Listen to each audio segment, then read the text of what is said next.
चांगलं वागणं कुठे थांबवायचं हा प्रत्येकाच्या व्यक्तिगत पातळीवर हाताळण्याचा एक भाग आहे. तरी याबाबत काही गोष्टी माहीत असणे महत्त्वाचे आहे. नेहमी चांगलं वागण्याचा आणि इतरांशी दयाळूपणे आणि आदराने वागण्याचा प्रयत्न करणे चांगलं आहे.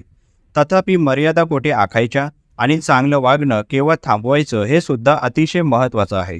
शेवटी मर्यादा घालून ठेवणे आणि आपल्या स्वतःच्या गरजांचा आदर करायलाच हवा. जर तुम्ही सतत इतरांच्या गरजांना तुमच्या स्वतःच्या आधी ठेवत असाल तर तुम्ही स्वतःचा त्रास वाढवत आहात.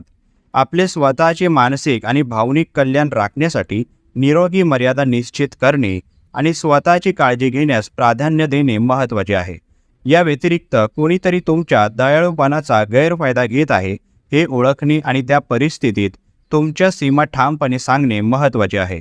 चांगले वागणे कोठे थांबवायचे हे जाणून घेणे म्हणजे इतरांबद्दल दयाळूपणा आणि स्वतःची काळजी यामध्ये